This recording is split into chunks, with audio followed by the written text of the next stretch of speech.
most people do not know is that the majority of the organic honey that U.S. Consumers can find in the store actually comes from outside of the U.S. Margarita López-Uribe, Associate Professor of Entomology. When you see in the supermarket, the grocery store, a product with the USDA certified organic, that means that that was produced following some standards that are set by the USDA.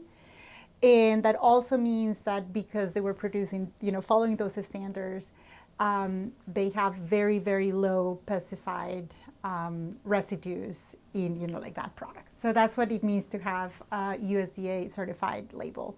That also applies for honey, right? And so when you get certified, USDA certified honey in the grocery store, it means that it was produced following those standards, and the expectation is that the pesticide contamination is going to be very low.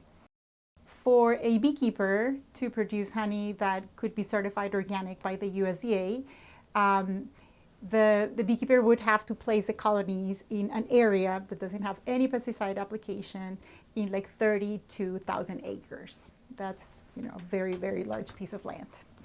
We do have, like large organic farms, but we're talking, like a couple of thousand acres, nothing in the, like tens of thousands of acres. And yeah, that's the problem. So we do have a few organic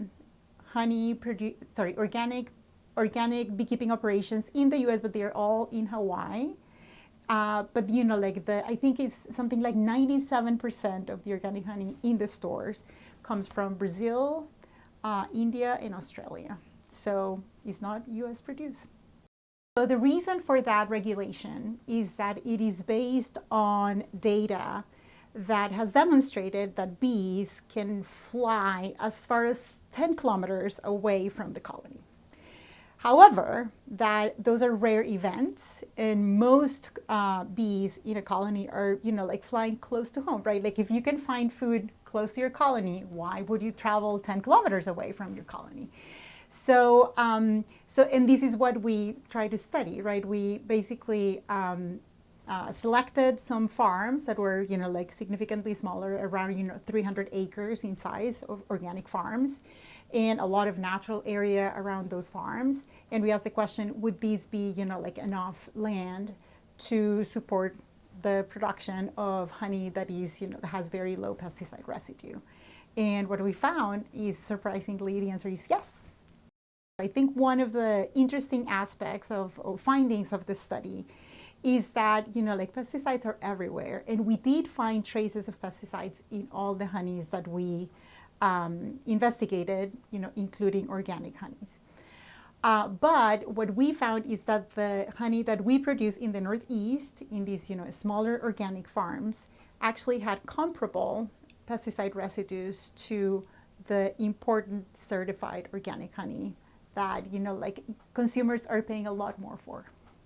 As a consumer, when I spend more money buying something that is organic, I'm thinking of two things, right? Like it has probably less pesticide contamination. Of course, again, there is nothing that has no pesticides, right? Like pesticides are everywhere around us, but like of course it has like low pesticide contamination, and it is better for the environment, right? And so something else that we have done, like throughout the years with our research, is demonstrating that organic beekeeping management, right, like which is kind of like how beekeepers manage their colonies, it is actually very good for the health of the bees, right? And so you're also kind of like supporting healthier honeybee colonies. And it is very profitable for beekeepers, right? And so it's kind of like a win-win-win situation. Consumers would get products that are better quality. Beekeepers could support healthier honeybees, and their operations could be more profitable. The consumer demand for organic honey is increasing faster than the consumer demand for regular honey. So again, this emphasizes the importance of creating this, like market for beekeepers, because our research is demonstrating that it's possible to produce honey that would meet the requirements for an organic certification without having the, like land requirements met. So yeah, the beekeeping community has been suffering from a lot of problems, right? Like it has been in the news repeatedly. A lot of honeybee colonies die. And actually, the prices of honey are not great. So it is an activity that is very difficult and it is not very profitable. And so just the idea of opening potentially a market for beekeepers to produce organic honey that has, like premiums in the, like prices could really, like be a complete change for the honeybee industry.